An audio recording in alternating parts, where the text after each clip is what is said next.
누가복음 말씀 계속해서 함께 살펴보고 있습니다. 누가복음 43번째 말씀, 주님의 시간에 주님의 뜻대로 라는 제목으로 누가복음 19장 11절에서 28절의 본문 함께 말씀 나누도록 하겠습니다. 지난주 우리는 삭개오의 말씀을 함께 살펴보았습니다. 진영 논리를 뛰어넘어서 우리는 참된 구원을 바라볼 수 있어야 합니다.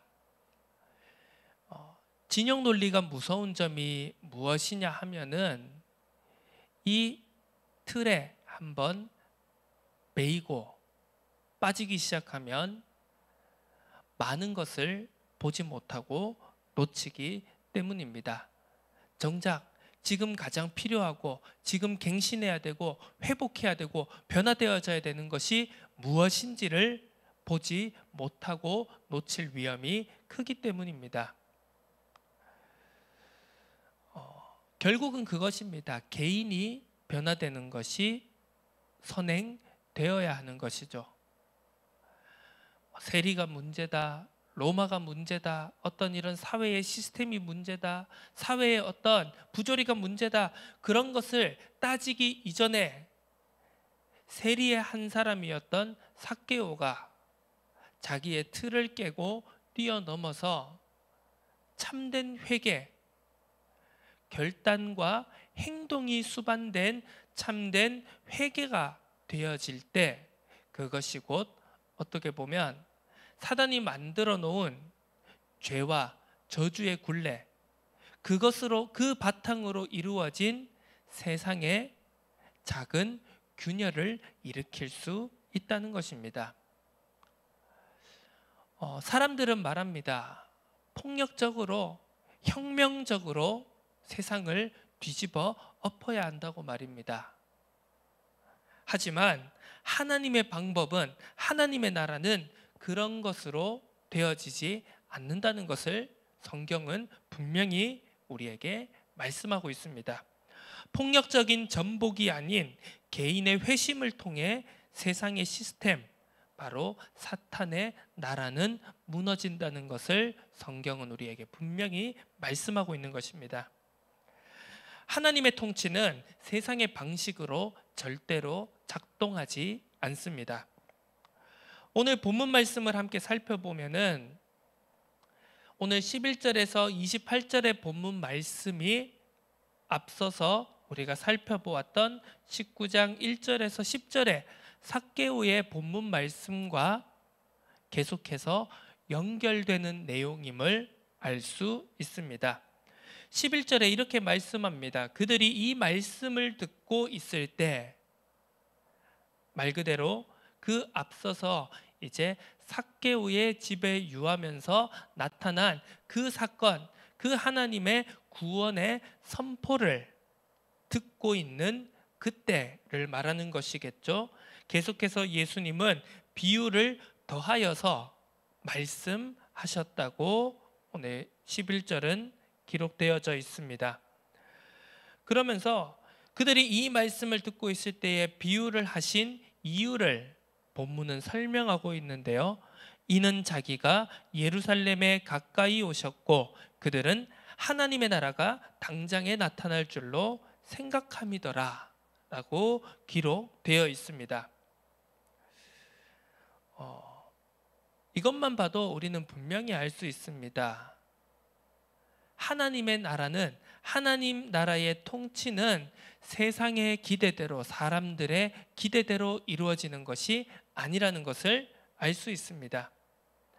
오늘 예수님은 이 본문을 통하여서 이 당시 이 자리에 있던 사람들에게, 그리고 오늘날 우리에게 분명히 말씀하고 계십니다. 사람들의 기대에, 우리의 기대에, 나의 기대에 예수님께서는 전혀 부응하실 생각이 없다는 것을 말이죠. 이 당시 예수님이 예루살렘을 향하고 이제 앞서서 여리고에 들어가셨을 때 그 소경이 힘껏 외치며 다윗의 자손이여 나를 불쌍히 여기소서, 그 별것 아닌 것 같은 다윗의 자손이여라는 그 표현 속에 담긴 엄청난 의미를 우린 앞서서 살펴보았습니다. 메시아적인 기대, 그리고 다윗의 왕국, 하나님께서 말씀하시고 예언하시고 선지자들을 통해서 약속하시고 예언하신 그 말씀들이 성취되어질 것이라는 그 구원론적인 기대감, 이것이 그 다윗의 자손이라는 표현을 통해 그대로 담겨 있는 것을 알 수 있습니다.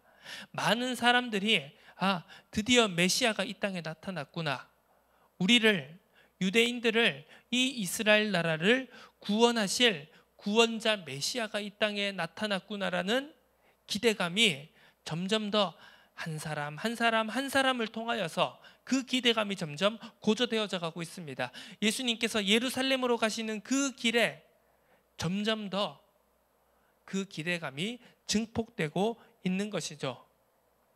사람들은 어떤 기대감을 가지고 있었을까요? 이 예수님을 메시아로 생각하면서 이 예수가 바로 로마를 격퇴하고 악한 자들을 물리치고 이 땅에 다윗의 왕국을, 영원히 무너지지 않을 하나님의 나라를, 다윗의 나라를 다시 회복하실 것이다 라는 기대감이 있지 않았겠습니까?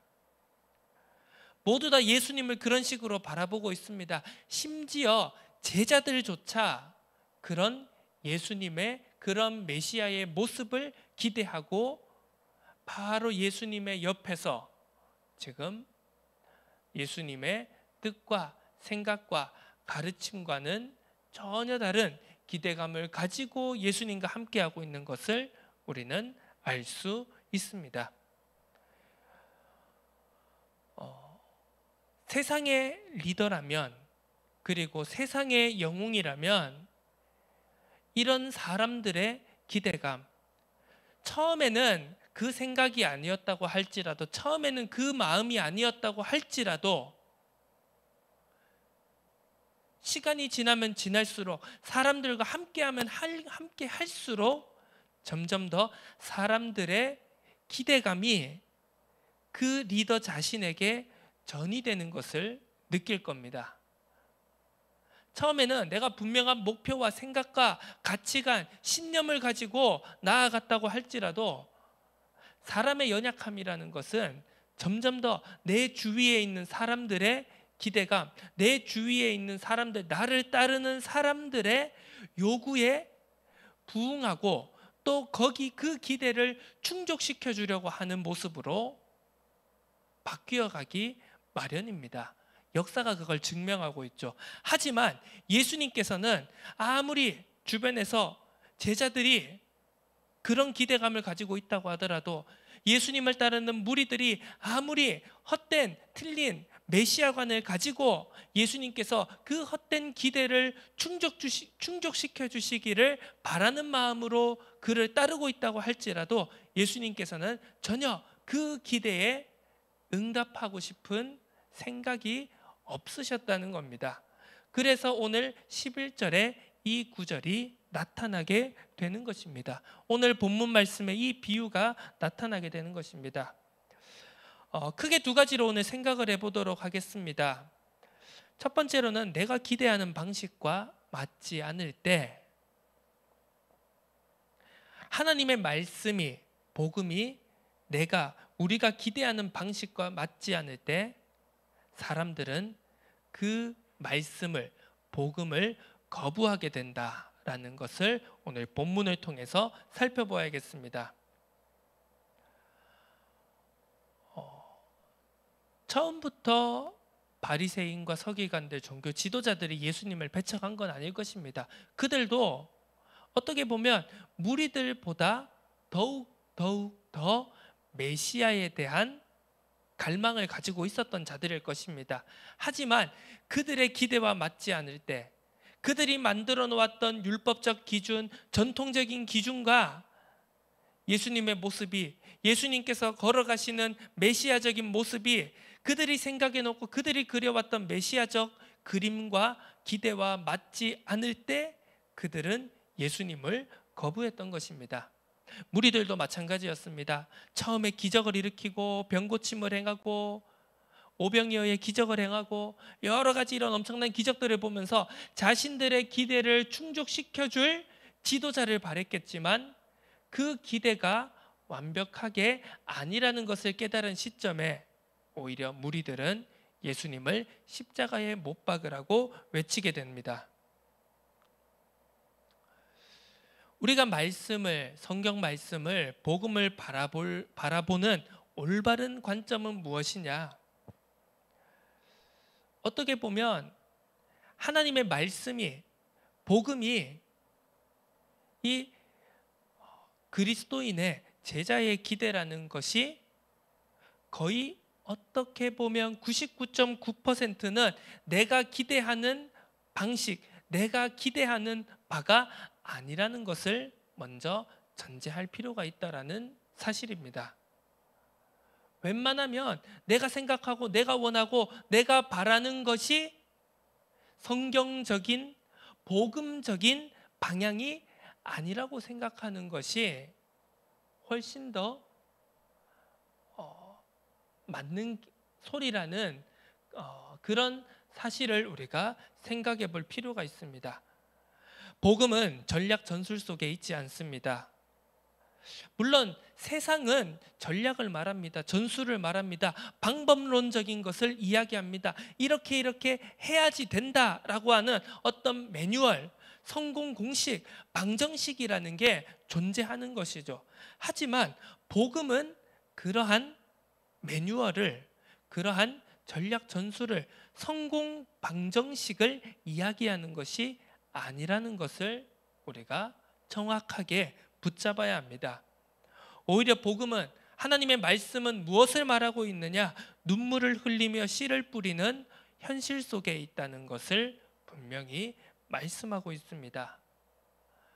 방법을 말하는 것이 아니라 스킬을, 노하우를 말하는 것이 아닌 자세와 태도, 바로 우리의 삶, 오늘의 하루, 내 매순간 매순간 내가 행동하고 내가 생각하고 선택하고 판단하는 그 모든 것 하나하나 바로 삶 속에 담겨 있는, 삶 속에서 나타나는 자세와 태도에 있다는 것을 분명히 붙잡아야 합니다.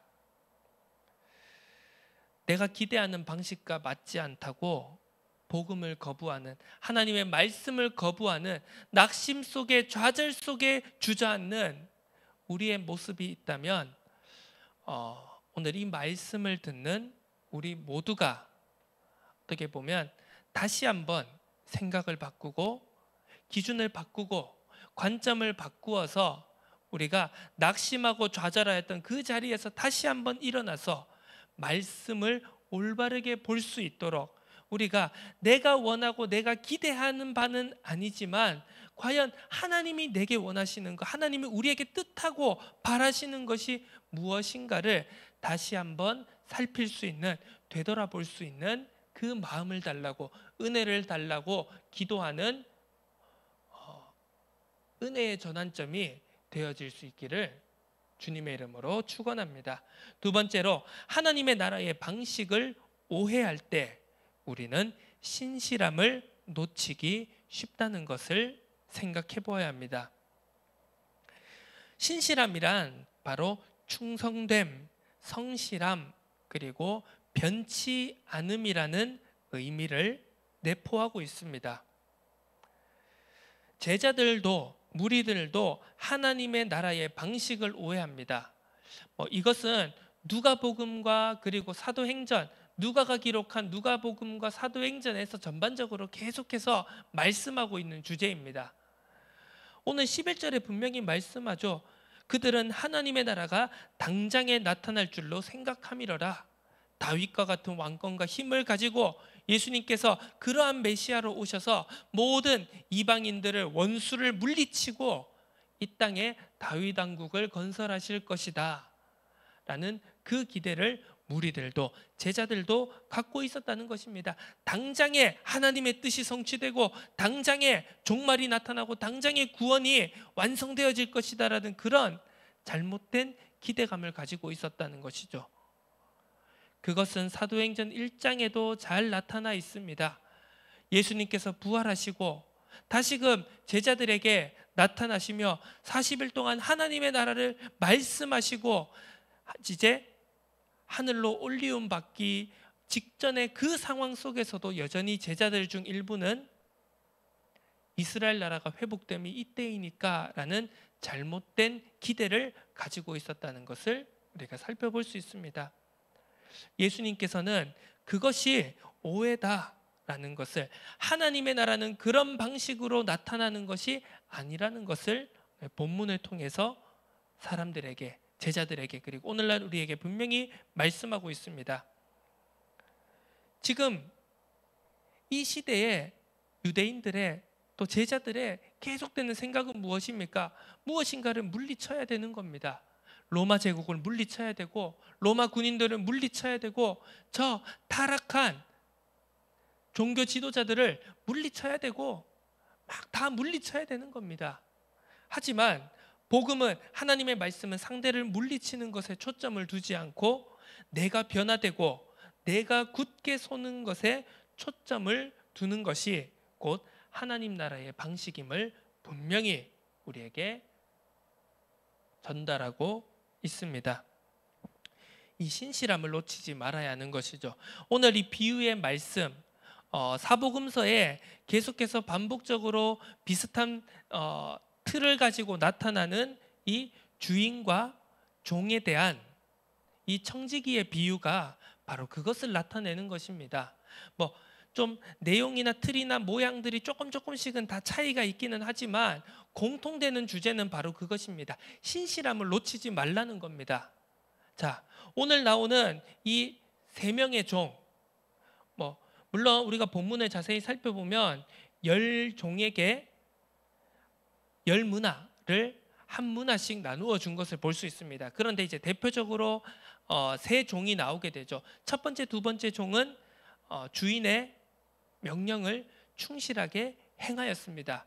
그런데 다른 종은 어떠합니까? 또 한 사람, 그 다른 종은 주인의 명령을 제대로 이행하지 않았습니다. 그런데 그 주인의 명령을 이행하지 않은 이유가 무엇인가요? 바로 주인을 오해했기 때문입니다. 22절에 이렇게 주인이 이야기하죠. 악한 종아, 내가 네 말로 너를 심판하노니 너는 내가 두지 않은 것을 취하고 심지 않은 것을 거두는 엄한 사람인 줄로 알았느냐. 한마디로 주인은 그렇지 않은데, 주인은 원래 그런 사람이 아닌데 이 종이 주인을 오해해서 주인이 명령한 것을 제대로 지키지 않았다는 것입니다. 자, 이것을 우리의 신앙 속에, 우리의 삶 속에 그대로 대입해 보아도 마찬가지인 것이죠. 우리가 하나님의 말씀을, 하나님의 나라가 이루어지는 방식을, 하나님의 복음이 성취되어지는 방식을 우리가 오해하고 내 기대대로, 틀린 잘못된 기대대로 오해할 때 우리는 신실함을 놓치기 쉽다는 겁니다. 충성됨을 잃어버리기 쉽습니다. 성실함을 잃어버리기 쉽습니다. 변치 않음을 잃어버리고 우리는 늘 상황과 형편 속에 맞추어서 변질되고 변화되며 순간순간 바꾸어가며 살아갈 수밖에 없다는 것을 본문은 우리에게 분명히 말씀하고 있습니다. 자, 우리는 신실함을 놓치지 말아야 됩니다. 우리가 잘하고 못하고, 그리고 많이 남기느냐 적게 남기느냐, 그것에 초점이 있는 것이 아니라 우리가 신실함을 놓치지 말아야 한다는 것이 오늘 본문이 우리에게 말하고자 하는 바입니다. 그럼 신실함을 놓치지 않는 방법이 무엇입니까? 물론 우리가 연약한 인간이 신실함을, 초심이라는 것을 언제나 그대로 변함없이 유지하는 것은 불가능에 가까운 일입니다. 그렇기 때문에, 하지만 그나마 우리가 신실함을 놓치지 않고 신실함을 유지할 수 있는, 신실함을 유지하고자 할 수 있는 최선의 방법이 무엇인가 했을 때 바로 매순간 확인하고 점검하는 것입니다. 그래서 우리의 하루가 중요한 것입니다. 우리는 다 각자가 과거에 받은 응답과 체험과 감격, 기쁨, 경험들이 있을 것입니다. 그런데 그 과거에 받은 응답이 내 지금의 삶을, 내 지금의 신앙을 보장해 주지 못한다라는 것입니다. 내 과거의 경험이, 내 과거의 체험이 지금의 내가 변함없이 신실하게 여전히 처음의 마음을 가지고, 첫사랑의 그 마음을 가지고 여전히 하나님이 원하시고 기뻐하시는 주님의 뜻대로 나아갈 수 있는가를 보장할 수 없다는 것입니다. 우리는 연약합니다. 우리는 언제든지 바뀔 수도 있고요. 우리의 힘이 다할 수도 있고, 그래서 주저앉을 수도 있습니다. 때로는 잘못된 방향으로, 잘못된 길로 나아갈 수도 있습니다. 하지만 그것을 조금이라도 바로잡고 하나님이 원하시고 기뻐하시는 뜻대로 한 걸음 한 걸음이라도 더욱더 가까이 나아갈 수 있는 유일한 방법은 매 순간순간, 매일매일 말씀 앞에 나를 내려놓고 기도로 무릎을 꿇고 나를 스스로 확인하고 점검하는, 말씀을 통해서 확인하고 점검하는 길이 우리가 신실함을 놓치지 않을 수 있는 최선의 길이라는 것을 오늘 우리가 말씀을 통해서 분명히 붙잡아야겠습니다. 말씀을 정리하도록 하겠습니다. 누가복음 19장 28절에 오늘 마지막 본문 마지막 말씀이죠. 예수께서 이 말씀을 하시고 예루살렘을 향하여 앞서서 가시더라. 다른 사람들은, 제자들은 모르지만 예수님께서는 분명히 알고 계십니다. 지금 이 예루살렘을 향하여 가는 길이 영광과 승리의 길이 아닌 바로 모욕과 조롱과 핍박과 죽음의 길이라는 것을 예수님은 분명히 알고 계십니다. 하지만 예수님께서는 주저하지 않으셨습니다. 말씀에 순종하고 주님의 시간에 주님의 뜻대로 나아가는 것을 주저하지 않으셨습니다. 이 말씀을 하시고 예루살렘을 향하여 앞서서 가시더라. 다음 주 우리가 살펴볼 말씀은 이제 예수님께서 나귀를 타고, 어린 나귀를 타고 예루살렘으로 입성하시는 그 장면입니다. 자, 주님의 시간에 주님의 뜻대로 내가 기대하지 않는 방식으로, 내가 기대하는 모습이 아니더라도, 그리고 내가 뜻하는 바가 아니더라도 우리가 말씀에 순종할 수 있는 하나님의 뜻이, 하나님이 원하시고 기뻐하시는 그 길이 어디에 있을까를 우리가 생각해 볼 수 있는 귀한 한 주간이 되었으면 좋겠습니다. 내가 하나님의 나라를 오해하고 있지는 않나, 그 오해가 교정이 되어지고 갱신이 되어져서 정말 내가 그리고 우리가 하나님이 원하시는 바로 한 걸음 한 걸음 나아갈 수 있는 그러한 은혜를 우리 모두가 누릴 수 있었으면 좋겠습니다. 그러면서 우리가 하나님이 원하시는, 기뻐하시는 그 길을 향하여서 우리가 앞서서 행할 수 있는 제자의 삶을, 제자의 길을 걸어가기를 주님의 이름으로 축원합니다. 하나님 아버지 감사드립니다.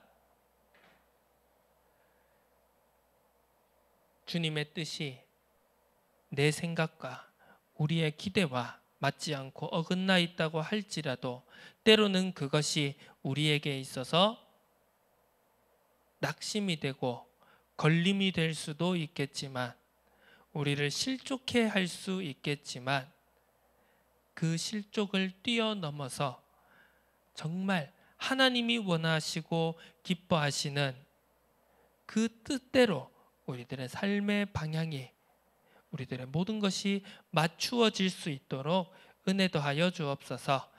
감사드립니다. 살아계신 예수 그리스도의 이름으로 기도드립니다. 아멘.